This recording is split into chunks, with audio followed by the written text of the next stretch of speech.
Lesson 2, More Light on the Path. Before passing to the consideration of the next precept, we must again call your attention to the quotation from Light on the Path which we had before us at the close of the last lesson, but which we were compelled to carry over to this lesson, because of lack of space. In the quotation referred to appears the sentence, "Live neither in the present nor the future, but in the eternal." This sentence has perplexed many students, in view of the fact that the teachings have impressed upon them the importance of living in the now, and of looking forward to the future as the field for further development. And this sentence seems to run contrary to the previous teachings. But it is all a matter of absolute and relative point of view. Again, let us see if we can make it plain to you. To live in the present, regarding it as something different from the future, or to live, in imagination, in the future, in the sense that it is considered as a separate thing from the present, is an error, springing from the relative view of life. It is the old mistake which causes us to separate time from eternity. The absolute view of the matter shows us that time and eternity are one, that we are in eternity right now, as much as we ever shall be. It does away with the error that a broad line is drawn between this time of mortal life and the eternity into which we enter after we have passed out of the body. It shows us that here, right here in the flesh, we are in eternity. It reveals to us that this life is but an infinitesimal part of the great life, that it is merely sunrise in the great day of consciousness, and that to live as if this petty period of life were all is the veriest folly of ignorant mankind. But right here, do not fall into the error of going to the other extreme and ignoring and despising the present life in your desire to live in the future. Remember the paradox that is to be found in all statements of the truth, the reverse side of the shield. To despise the present life is as ridiculous as to live as if it were all the life there is. To follow this course is to commit the folly of living in the future, against which the little manual cautions us. This life, small and insignificant though it may be as compared to the great life, is most important to us. It is a stage in our development that is needed by us, and we must not shirk it or despise it. We are just where we are, because it is the very best place for us at this stage of our development, and we cannot afford to spend this life in merely dreaming of the future, for we have tasks to perform, lessons to learn, and we will never be able to advance until we master our present great duties. This present life is not all, but it is part of all. Remember this. These difficulties of the distinction between the present and future vanish when we regard them from the absolute viewpoint. The moment that we become fully conscious that the eternal is the only real thing, and that now is all of eternity, that we are able to grasp with our consciousness that it is always now with us, and always will be now. When we realize this, then do the relative terms present and future lose their former meanings to us, and time and eternity, yesterday, today, tomorrow, and forever are seen to be but slightly different manifestations of the great eternal now, in which we live at each moment of our existence. This living in the eternal makes us enjoy every moment of our present life, allows us to look forward to the future without fear, causes us to feel the consciousness of what real life is, helps us to realize the I am consciousness, allows us to perceive things in their right relations, in short, gives to life a reality that it otherwise lacks, and causes the old relative views to drop from us like the withered leaves from the rose. As the writer of Light on the Path so beautifully says, this giant weed cannot flourish there. This blot upon existence is wiped out by the very atmosphere of eternal thought. 5. Kill out all sense of separateness. 6. Kill out desire for sensation. 7. Kill out the hunger for growth. 8. Yet stand alone and isolated, because nothing that is embodied, nothing that is conscious of separation, nothing that is out of the eternal can aid you. Learn from sensation, and observe it, because only so can you commence the science of self-knowledge, and plant your foot on the first step of the ladder. Grow as the flower grows, unconsciously, but eagerly anxious to open its soul to the air. So must you press forward to open your soul to the eternal. But it must be the eternal that draws forth your strength and beauty, not desire of growth. For, in the one case, you develop in the luxuriance of purity; in the other, you harden by the forcible passion for personal stature. Here again are we confronted with a set of paradoxical precepts, the first 3 of which tell us to kill out certain things, and the 4th of which then proceeds to tell us, apparently, to do the very things which we have just been advised not to do. This is another example of the divine paradox which underlies all occult teachings, the two sides of the shield. Read what we have said on this subject, In Lesson 1, what we have said there applies to nearly all of the precepts of light on the path. In the 5th precept we are told to kill out all sense of separateness. The 8th precept gives us the reverse side of the shield, yet stand alone and isolated, because nothing that is embodied, nothing that is conscious of separation, nothing that is out of the eternal, can aid you. Here we have two vital truths imparted to us, and yet the two are but different sides of the same truth. Let us consider it. The sense of separateness that causes us to feel as if we were made of different material from our fellow men and women, that makes us feel self-righteous, that makes us think God that we are different from, and better than, other men, is error, and arises from the relative point of view. The advanced occultist knows that we are all parts of the one life, varying only as we have unfolded so as to allow the higher parts of our nature to manifest through us. The lowly brother is but as we were once, and he will someday occupy the same position that we now do. And both he and we will surely mount to still greater heights, and if he learns his lessons better than do we,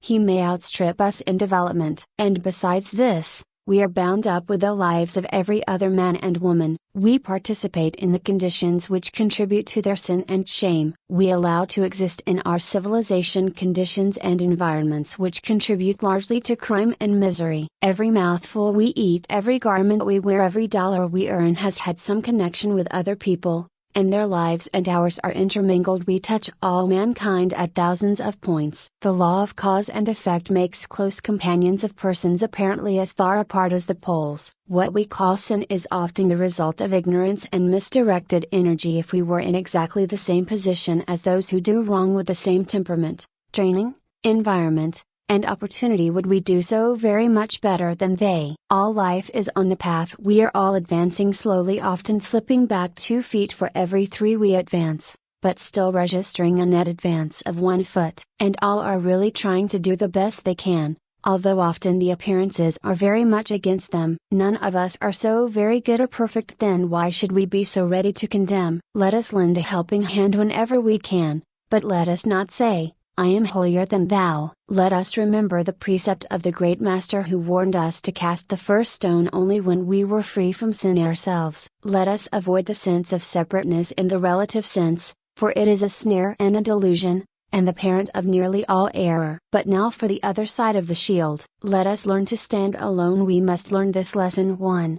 Order to advance. Our life is our own. We must live it ourselves. No one else may live it for us, and we may live the life of no one else. Each must stand squarely upon his own feet. Each is accountable for his own acts. Each must reap that which he has sown. Each must suffer or enjoy according to his own acts. Man is responsible only to himself and the eternal. Nothing outside of the eternal and himself can aid him. Each soul must work at its own destiny, and no other soul may do the work of another. Each soul contains within it the light of the Spirit, which will give it all the help it requires, and each soul must learn to look within for that help. The lesson of courage and self-reliance must be learned by the growing soul. It must learn that while nothing from without can help it, it is equally true that nothing from without can harm it. The ego is proof against all harm and hurt. Once it realizes the fact, it is indestructible and eternal. Water cannot drown it, fire cannot burn it, it cannot be destroyed. It is and always will be. It should learn to be able to stand erect upon its own feet. If it needs the assurance of the presence of an unfailing helper, one that is possessed of unlimited power and wisdom, let it look to the eternal. All that it needs is there. The 6th precept tells us to kill out desire for sensation, and the 8th tells us to learn from sensation,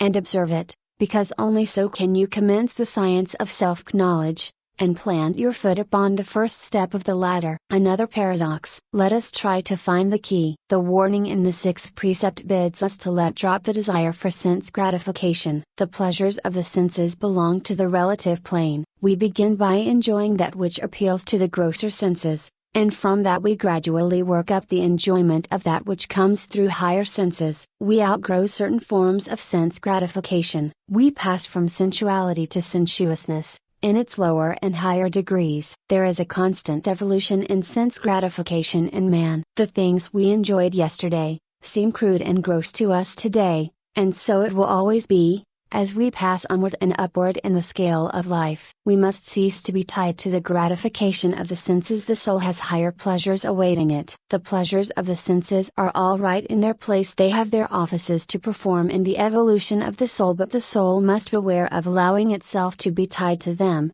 as its progress will be retarded if it does so. Useless baggage must be cast aside as the soul mounts the upward path. Light marching order is the proper thing. The ties which bind you to sense gratification must be boldly cut, that you may go on your way. Therefore kill out desire for sensation. Remember, the precept does not say that you should kill out sensation, only the desire for sensation. Neither desire sensation, nor run away from it as an evil thing. Turn sensation to good account, by studying it, and learning its lessons, that you may see it for what it is really worth, and thus be able to drop it from you. As the 8th precept tells you, learn from sensation, and observe it, because only so can you commence the science of self-knowledge, and plant your foot upon the first step of the ladder. This does not mean that you should yield to sense gratification in order to learn its lessons. The advanced soul should have passed beyond this stage. Sensations may be studied as if from the outside, and it is not necessary to indulge a sense in order to learn the lesson one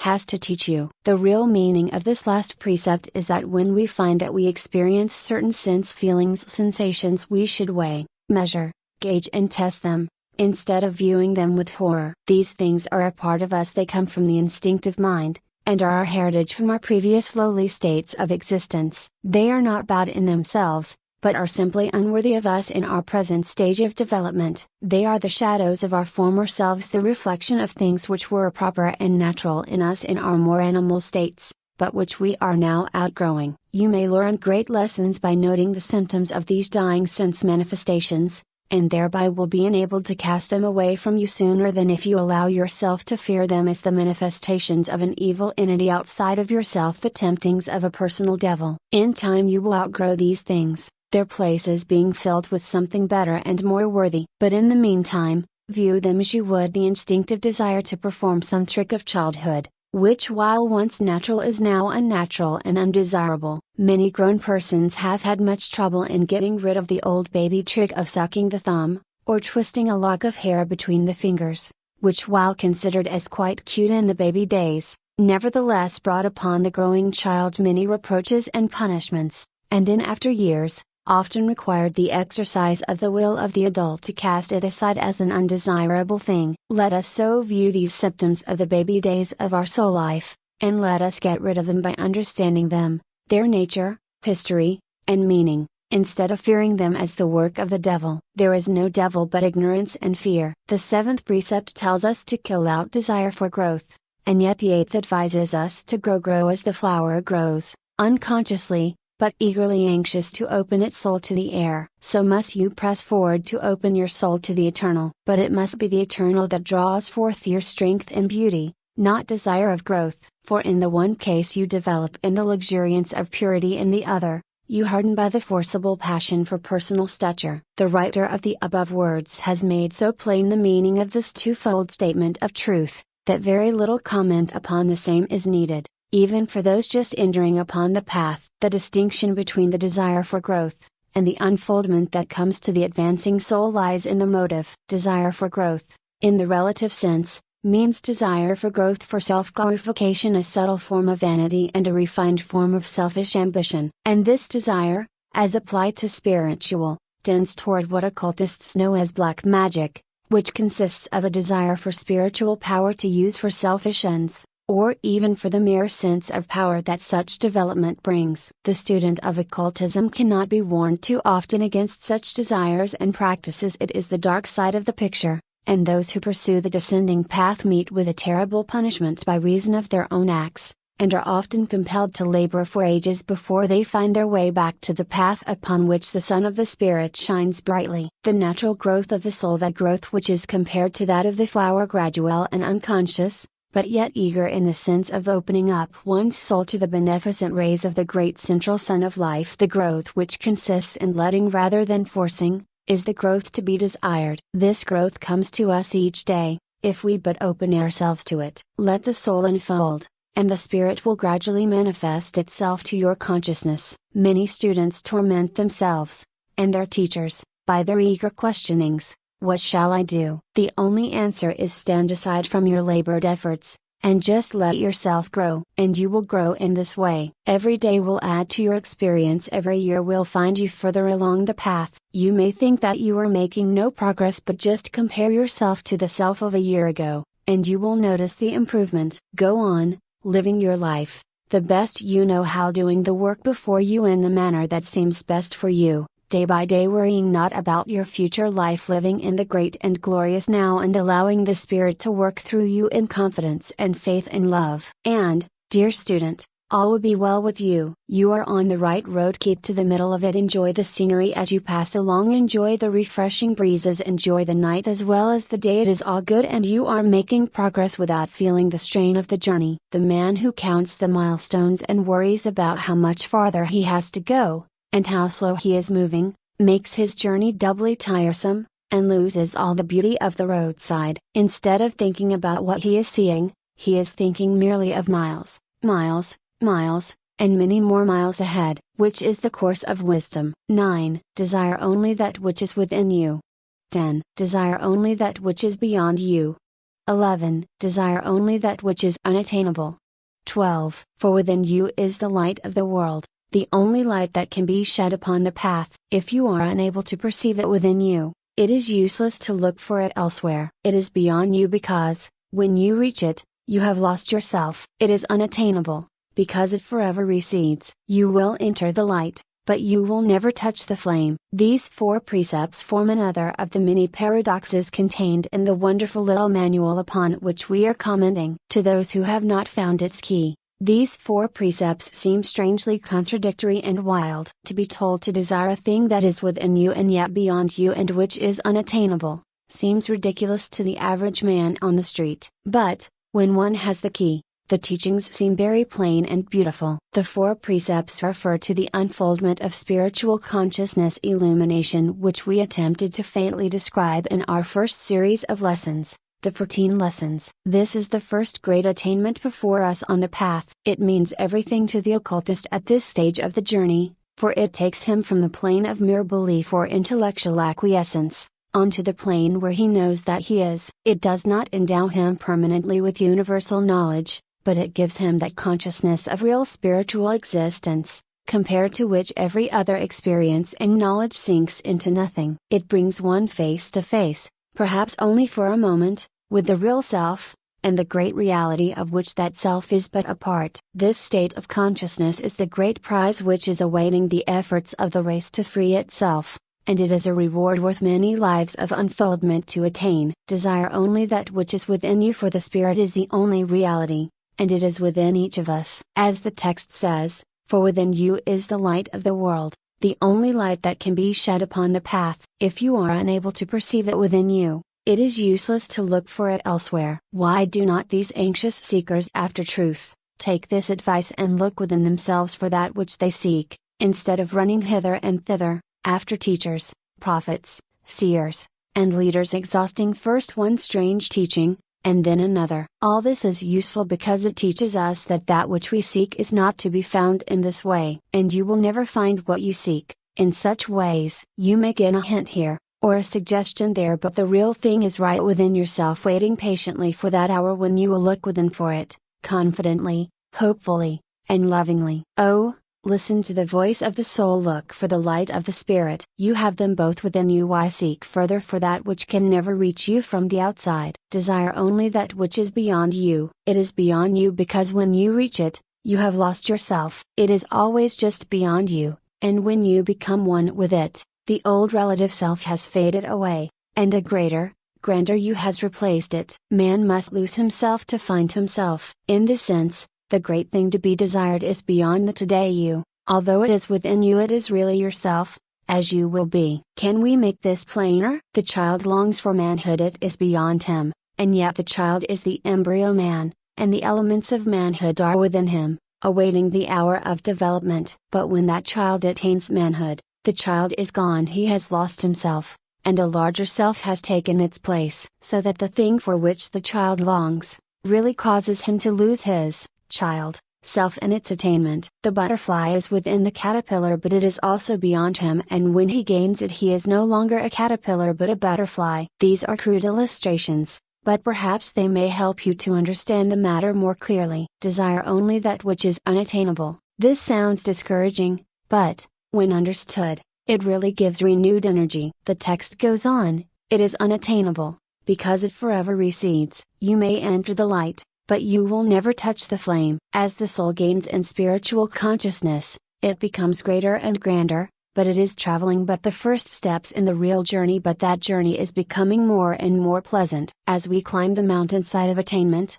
the view becomes grander at each step. But the mountain top, which seems so near at the beginning of the journey, seems constantly to recede as one climbs. And yet there is no disappointment, for every step of the way is now accompanied with the keenest pleasure. It is ever so in soul unfoldment. As step after step is taken, greater heights appear to the view, emerging from the clouds which have surrounded them. There are undreamt of heights. You may, and will, gain the highest point now visible to you, be your attainment ever so great at this moment, but when you get there you will find that there is as much before you as you have left behind, far more in fact. But all this does not disappoint you. When you once grasp its significance, as you enter the great light you become conscious of gradually nearing the great center of light. But although you are fairly bathed in the glorious effulgence, you have not touched the flame and never will, as man. But what of that? Why fret because you cannot see the end if and there be? You are destined to become something so much greater and grander than you are today, that your wildest imaginings cannot give you the faintest idea of it. And, still beyond that state, there are other states, and others, and others and others. Rejoice in the light, but sigh not because you are told that you will never touch the flame. You do not begin to realize what the bright light is. The flame is beyond your comprehension. 13. Desire power ardently. 14. Desire peace fervently. 15. Desire possessions above all. 16. But those possessions must belong to the pure soul only, and be possessed therefore by all pure souls equally, and thus be the especial property of the whole only when united. Hunger for such possessions as can be held by the pure soul, that you may accumulate wealth for that united spirit of life which is your only true self. The peace you shall desire is that sacred peace which nothing can disturb, and in which the soul grows as does the holy flower upon the still lagoons. And that power which the disciple shall covet is that which shall make him appear as nothing in the eyes of men. 17. Seek out the way. 18. Seek the way by retreating within. 19. Seek the way advancing boldly without. Here is another example of the relative and the absolute. Desire power ardently. And yet power, selfish power, is the greatest curse of the man who possesses it. The power of the Spirit, which is the power which the disciples shall covet, may indeed make him appear as nothing in the eyes of men who are striving after material power. For it is the conscious power of which the average man knows nothing, of which he is unable to form a mental image. And he is very apt to regard as a fool the man who possesses it, or who is reaching out for it. The power which is applied to unselfish uses is incomprehensible to the average man who seeks for worldly power, and yet that worldly power, and all that it is capable of accomplishing, will crumble before the flame of time, as a sheet of tissue before the match, and will be in ashes in the twinkling of an eye, while the real power of spiritual attainment grows stronger and mightier as the ages roll by. The one is the substance, the other the shadow, and yet the world reverses their position because of its imperfect vision. Do not make the mistake of translating this 16th precept as meaning that the student should seek to appear as nothing in the eyes of men. This is not the meaning. The student should avoid seeking to appear as anything in the eyes of man, whether that anything be everything or nothing. Let the appearances go, they belong to the world of shadows, and the true student has naught to do with them. Let the world attend to its own appearances, let it amuse itself with its childish toys, and soap bubbles. Do not seek to appear, let the world attend to that. It will amuse the world, and will not hurt you. We say this because some have translated this precept as if it were an incentive to assumed humility, which is akin to the humbleness of Rahip, as if to appear as nothing were some particular virtue. The precept really means to point out the only power worth seeking, and at the same time to show the student how lightly the world is apt to regard such power as compared to what it calls power, but which worldly power is but as the power of the lunatic who, sitting on a soapbox throne, with a pasteboard crown and a toy scepter, imagines that he is Lord of all. Let the world amuse itself, it concerns you not. Seek ye the real power of the Spirit, no matter how you appear to men. Desire peace fervently. But that peace is the peace which comes from within, and which you may enjoy even though you be in the midst of the battle of life, though you be commander-in-chief of the worldly army, or its humblest soldier, all one, at the last. This peace of the awakened and conscious soul is indeed that sacred peace which nothing can disturb, and in which the soul grows as does the holy flower upon the still lagoons. This peace comes only to one who has awakened to the consciousness of his real spiritual existence. This state once attained enables a man to set aside a part of his nature into which he may retire when the troubles and strife of the outer life disturb him, and which immediately surrounds him with a peace that passeth understanding, because it is beyond the realms of the understanding of the intellect. Such a sanctuary of the soul is a haven of rest for the troubled mind, and in which it may seek shelter from the storms which are howling without. When one becomes conscious of what he really is, and is able to see the world of illusions for what they are, he finds this place of peace. And, although the necessities of his life have placed him in a position in which he must be in the thick of the fight, he really is merely in it, and not of it. For while one part of his nature plays out the part allotted to him, his higher self rises above the tumult, and serenely smiles at it all. Establish for yourself a sanctuary of the soul, in which silence reigns, and into which your tired soul may creep to rest, and recuperate. It is this peace to which the yogis refer, when they say, "Peace be with thee, and may it be with you all, and abide with you." Desire possessions above all. This sounds like queer teaching along spiritual lines, but read on. But those possessions must belong to the pure soul only, and be possessed therefore by all pure souls equally, and thus be the especial property of the whole only when united. Hunger for such possessions as can be held by the pure soul, that you may accumulate wealth for that united spirit of life which is your true self. These possessions, obviously, are not material possessions, but the possessions of the soul. And what is a soul able to possess? Knowledge only, for all else is unreal, and passeth away. Therefore let the soul desire the possession and attainment of the knowledge which it needs, the knowledge of the Spirit. And this best knowledge may be possessed by the pure soul only. The other kind of souls do not care for it, and the pure soul is willing to hold such possessions in common for all other souls who are able to accept a share in it, or to make use of it, and no attempt is made to claim especial property rights in such possessions, and it is recognized as the property of the united whole. There can be no corners in spiritual knowledge, no matter how vigorously some mortals may claim to possess same. There can be no monopoly upon these possessions, for they are free as water to those who are ready and willing to receive them. Although the most valuable of all possessions, they are literally without money and without price, and woe unto him who attempts to sell the gifts of the Spirit, for he sells that which cannot be delivered except to those who are ready for them. And those who are ready for them have no need to buy, they simply help themselves from the feast. We call your attention to the sentence which says that you should desire to accumulate wealth for that united spirit of life which is your real self. For when you attain spiritual knowledge, you are not merely accumulating for yourself, but for others as well. You are working for the race as well as for yourself. The race is benefited by its individual members attaining spiritual knowledge, and you are making it easier for others of the race, those now living, and those who will come later. You are doing your part to raising the thought of the world. And, as you have enjoyed some of the treasures which have been gathered together by those who have passed on during the ages, so will generations to come be benefited by that which you are accumulating now. We are but atoms in a mighty whole, and the gain of one is the gain of all. Nothing is lost. Therefore desire possessions above all. Seek out the way. Seek it not by strenuous endeavor, but by opening up yourself to the promptings of the Spirit, by recognizing the hunger of the soul for spiritual bread, the thirst for the draught from the spring of life. Draw knowledge by the law of attraction. It will come to you in obedience to that law. It is yours for the asking,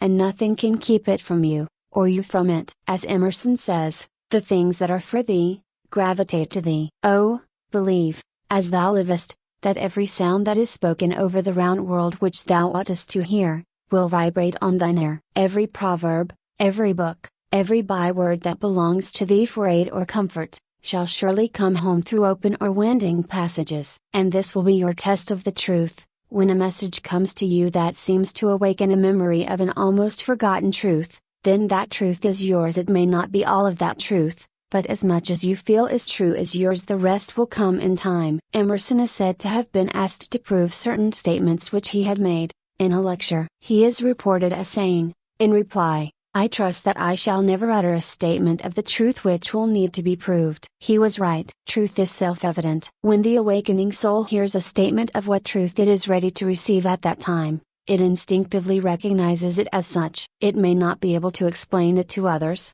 or even to itself. But it knows.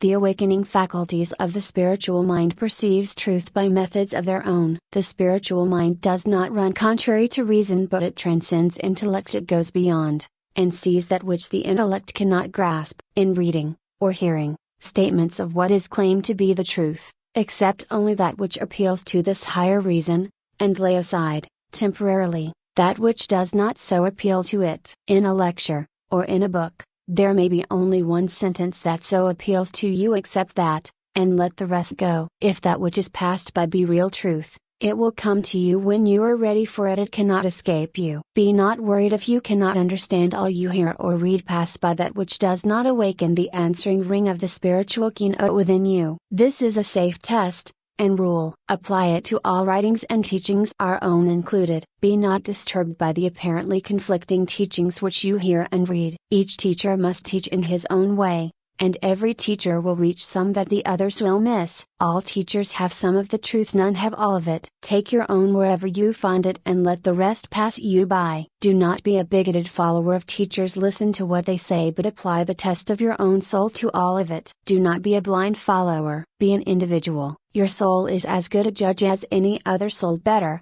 for you, in fact, for it knows what it needs, and is continually reaching out for it. Teachers are useful. Books are useful because they suggest to you, they supply missing links, they give you loose ends of thought, which you may unwind at your leisure. They corroborate that which is lying half awakened in your mind. They aid in the birth of new thought within your mind. But your own soul must do its own work. Is the best judge of what is best for you, is the wisest counselor, the most skilled teacher. Heed the voice of the something within. Trust your own soul, O student. Look within confidently, trustingly, and hopefully. Look within, for there is the spark from the divine flame. Seek the way by retreating within. We have just spoken of this trust in the something within. This precept emphasizes this phase of occult teaching. Learn to retreat within the silence, and listen to the voice of your soul. It will tell you many great things. In the silence, the spiritual mind will unfold and pass on to your consciousness bits of the great truths which lie buried within its recesses. It will pass on to the intellect certain fragments of truth from its own great storehouse, and the intellect will afterwards accept them, and reason from the premises thus obtained. Intellect is cold, spiritual mind is warm and alive with high feeling. The spiritual mind is the source of much that is called inspiration. Poets, painters, sculptors, writers, preachers, orators, and others have received this inspiration in all times, and do so today. This is the source from which the seer obtains his vision. The prophet his foresight. By development of his spiritual consciousness, man may bring himself into a higher relationship and contact with this higher part of his nature, and may thus become possessed of a knowledge of which the intellect has not dared to dream. When we learn to trust the spirit, it responds by sending us more frequent flashes of illumination and enlightenment. As one unfolds in spiritual consciousness, he relies more upon the inner voice, and is more readily able to distinguish it from the impulses from the lower planes of the mind. He learns to follow the guidance of the spirit, and to allow it to lend him a helping hand. To be led by the Spirit is a living and real fact in the lives of all who have reached a certain stage of spiritual development. Seek the way by advancing boldly without. Be not afraid. Nothing can harm you. You are living, eternal soul. Therefore, be bold. Look around you and see what is going on in the world and learn lessons thereby. See the workings of the great loom of life. Watch the shuttles fly. See the cloth of various texture and colors that is being produced. See it all as life. Be not dismayed. Lessons are lying all around you, awaiting your study and mastery. See life in all its phase. This does not mean that you should take a backward step and try to live over again phases which you have left behind you and with which you are through, but witness them all without horror or disgust. Remember that from the lowly phases, higher phases develop. From the mud of the river the beautiful lotus rears its stalk, and forcing its way through the water reaches the air, and unfolds its beautiful flower. From the mud of the physical, the plant of life passes through the water of the mental plane, onto the air of the spiritual, and there unfolds. Look around you and see what men are doing, what they are saying, what they are thinking. It is all right, in all its phases, for those who are in it. Live your own life on your own plane of development, but scorn not those who are still on the lower planes. See life in all its throbbing forms, and realize that you are part of it all. It is all one and you are part of that one. Feel the swell of the wave beneath you, yield to its motion. You will not be submerged, for you are riding on its crest, and borne on its bosom. Do not fear the outside even while you retreat within. Both are good, each in its place. Let your inner sanctuary be your real resting place, but be not afraid to venture without. Your retreat cannot be cut off. See the outer world, knowing that home is always awaiting you. There is no contradiction between the 18th and 19th precepts. Let us repeat them, that you may grasp them as but the two sides of the same truth. Seek the way by retreating within, seek the way by advancing boldly without. Do you not see that they are both needed to form the whole statement of truth? Seek it not by any one road. This is a necessary caution. As the writer of the precepts says, to each temperament there is one road which seems the most desirable. But there is a subtle temptation here. The student is very apt to rest content with that one road which suits his particular temperament,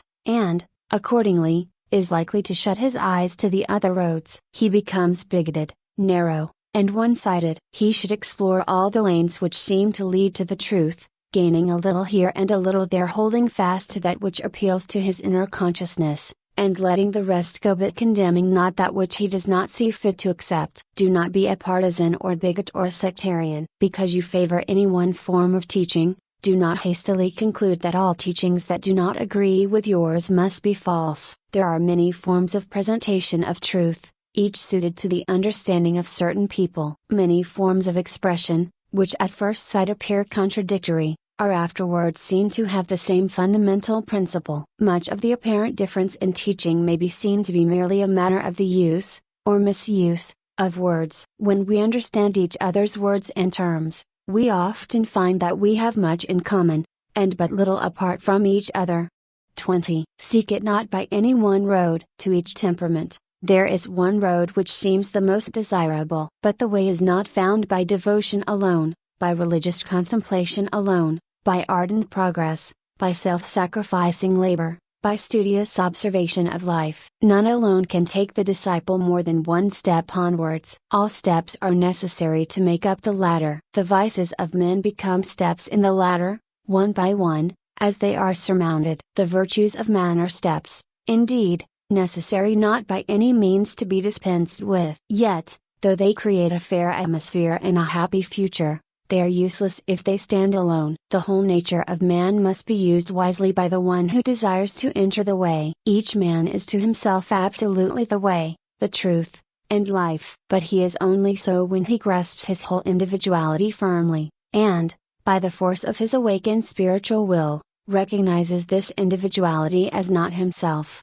but that thing which he has with pain created for his own use, and by means of which he purposes, as his growth slowly develops his intelligence, to reach to the life beyond individuality. When he knows that for this his wonderful complex, separated life exists, then, indeed, and then only, he is upon the way. Seek it by plunging into the mysterious and glorious depths of your own inmost being. Seek it by testing all experience, by utilizing the senses, in order to understand the growth and meaning of individuality, and the beauty and obscurity of those other divine fragments which are struggling side by side with you, and form the race to which you belong. Seek it by study of the laws of being, the laws of nature, the laws of the supernatural, and seek it by making the profound obeisance of the soul to the dim star that burns within. Steadily, as you watch and worship, its light will grow stronger. Then you may know you have found the beginning of the way. And, when you have found the end, its light will suddenly become the infinite light. The 20th precept should be read carefully by every student who wishes to live the life of the Spirit,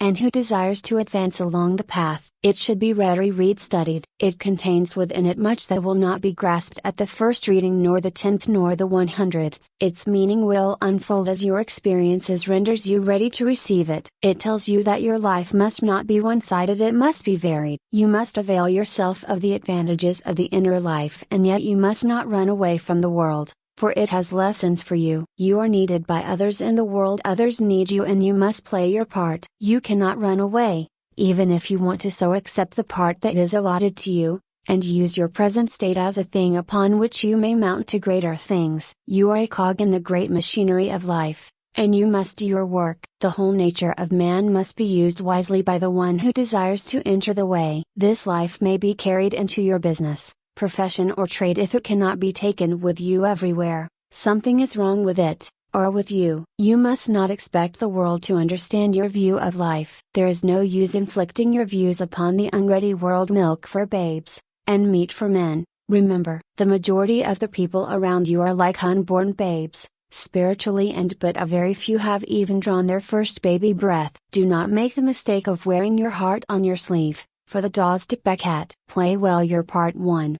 The game of life, in which you are forced to join. But though you see it as but the sport of children, do not make yourself a nuisance to the babes. Join in as if you enjoyed it. You will learn lessons from it. Do not make the mistake of thinking that you have to go around wearing a Sunday face. Don't try to pose as one of the holy and too good for life sort of people. Just be natural, that's all. Don't be afraid to smile or laugh. A sense of humor is one of God's best gifts to man, and prevents him committing many follies. A laugh is often as good as a prayer. Don't take things too seriously. Do not let the play of the kindergarten of God seem too real to you. Much of life is really a joke to those who can rise above and view it from there. It is really a play preparing the children of God for the real life. It is not necessary for us to comment upon the 20th precept, at length, for that precept is so full and goes so into details, that it covers the ground fully. Study it carefully. It contains a rule of life for students. Its concluding sentences are magnificent. They tell you to open yourself to the unfoldment of your higher self, that by the light which burns within you all may be seen. Listen to its words. Make the profound obeisance of the soul to the dim star that burns within steadily. As you watch and worship, its light will grow stronger. Then you may know that you have found the beginning of the way, and, when you have found the end, its light will suddenly become the infinite light. Read, also, the note accompanying this last mentioned precept. All of these teachings lead up to the full dawn of spiritual consciousness. The 21st precept bids you look for the flower to bloom in the silence that follows the storm, and which blooms only then. The rainbow of spiritual consciousness appears only after the fierce storm which has swept you from your feet. It is the divine token of the peace which is coming to you. Our next lesson will be devoted to the subject of spiritual consciousness. In it we will take up the 21st precept, and that to which it refers. It is the keystone of this teaching. The other side of the arch must be described, but the keystone must be studied first. Study this second lesson well during the month, that you may understand the one to follow it.